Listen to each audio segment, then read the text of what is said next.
हम ये समझते हैं कि हमारे डॉक्टर्स का ज़्यादा हुई है और जो भी एक्शंस लिए गए हैं उनकी दोबारा री इंक्वायरी हो, बल्कि जुडिशल इंक्वायरी होनी चाहिए। हम डॉक्टर्स बिल्कुल अगर किसी की नेग्लिजेंस है तो हम उसका सामना करने को तैयार हैं, लेकिन मेरा ख्याल ये है कि जो हमारे साथ हुआ है वो बहुत बड़ी ज्यादती हुई है।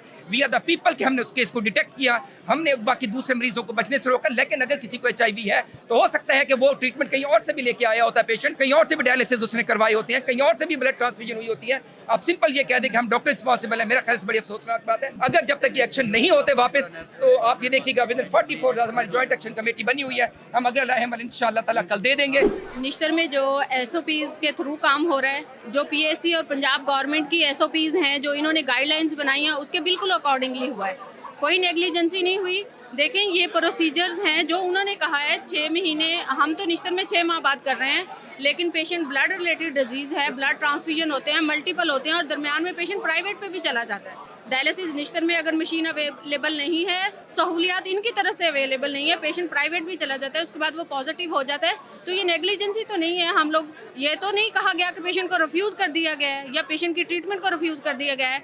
हमारा जो अमला है, हमारी जो नर्सिंग ऑफिसर्स हैं, हमारे जो डॉक्टर्स हैं, वो दिन रात पेशेंट्स की खिदमत कर रहे हैं और गाइडलाइन के थ्रू होके कर रहे हैं। लेकिन ये जो गवर्नमेंट का बिहेवियर है वो इंतहाई गलीज किस्म का बिहेवियर है कि आप आएँ और यहाँ हिरासगी फैलाएं और लोगों को सस्पेंड करें और अपनी फूफा करें और जाके बैठ जाएं और अपना इलाज भी बाहर से कराएं। ये इंतहाई काबिले मुज़म्मित है, हम इसकी भरपूर इसको कंडेम करते हैं, ऐसा नहीं होना चाहिए। हम 48 आवर्स देते हैं, हमारी जो नर्सिंग ऑफिसर और हमारे जो डॉक्टर सस्पेंड है उनको रिवर्ट करें, वरना हमारी जॉइंट एक्शन कमेटी जो भी लाहे अमल तैयार करेगी, हम उस पर एक पेज पे हैं कि जितने भी ये केसेस डिटेक्ट हुए थे हमने ही डिटेक्ट किए थे, निश्तर ने ही डिटेक्ट किए और निश्तर ने ही कहा था कि देयर इज समथिंग रॉन्ग, इनकी स्क्रीनिंग कराई है। निश्तर ने स्क्रीनिंग कराई ईमानदारी के साथ, ऑनेस्टी के साथ, आगे रिपोर्टिंग भी की और बताया भी सही भी ये अनयूजुअल केसेस डिटेक्ट हो रहे हैं। हमने बताया कि देयर इज समथिंग रॉन्ग। पहली बात ये, मैं पहले भी गुजारिश कर चुका हूँ कि मशीन से HIV का फैलना तकरीबन नामुमकिन है, पहली बात। और दूसरी बात यह है कि जो मशीन होती है, जो डायलिसिस करती है,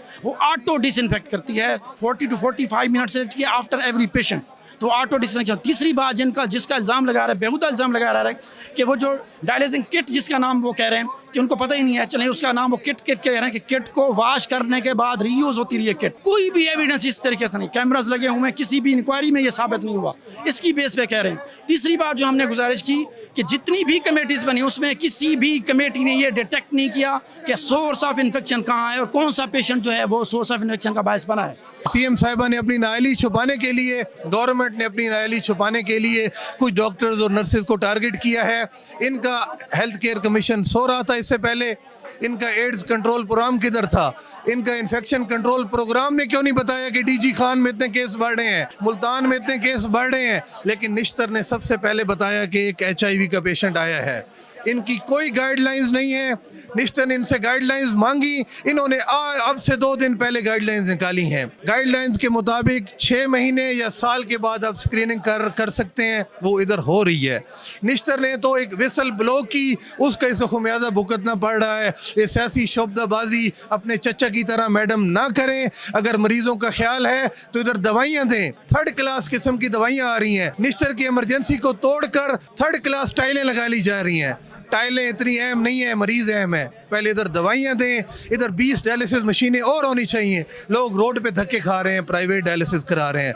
हम मैडम CM साहिबा को ये कहते हैं कि ऑर्डर्स रिवर्ट किए जाएं, नहीं तो 48 घंटे बाद हम मजबूर हो जाएंगे कि इस एहतजाज का दायरा कार पूरे साउथ पंजाब तक फैलाया जाए। पता है कि कल जिस तरह से मैडम निस्टर साहबा ने आके एक बंद कमरे में बगैर इंक्वायरी खोले, हमें नहीं पता कि डॉक्टर्स पे क्या क्या इल्ज़ामात थे। उन डॉक्टर्स को ना सिर्फ हमारे उन्हें प्रोफेसर्स, हमारे सीनियर रजिस्ट्रार, हमारे टीचर्स, उन सबको मुअत्तल कर दे, और ना सिर्फ मुअत्तल किया बल्कि आप खुद सोचेंगे आज सुबह से उन्हें SSP ऑपरेशंस, उन्हें थानों की कॉल, उन्हें FIA की कॉल, उनको हरासा किया जा रहा है। शायद इन लोगों ने सहवाल वाले इंसिडेंट से सबक नहीं सीखा था। ये मैं आपको तफसीलन थोड़े से बता दूं कि जो हमारे पेशेंट्स हैं 270 मरीज़ हमारा रजिस्टर्ड है डायलिसिस में, जो वो रजिस्टर्ड पेशेंट हैं जिनकी हम बाकायदा as per the SOP guidelines, as per the SOPs हम उनकी HIV की स्क्रीनिंग कराते रहते हैं। 6 महीने पहले इन्हीं मरीज़ों की नेगेटिव थी और आज जब अक्टूबर में इनके टेस्ट कराए गए तो उनके पॉजिटिव थे। और यही बात सिर्फ पेशेंट की प्राइवेसी ब्रीच ना करने के चक्कर में सिर्फ तहकीकात के लिए हमने मुतालबा भी किया और हमने अपनी इंतजामिया को और हेल्थ इंतजामिया को ये बताया कि ये मरीज़ पॉजिटिव आए हैं, इनके ऊपर तहकीकात की जाए कि ये मरीज़ कहाँ से लाए हैं, क्योंकि हमारी मशीनों से ट्रांसमिशन का चांस तकरीबन नामुमकिन होता है।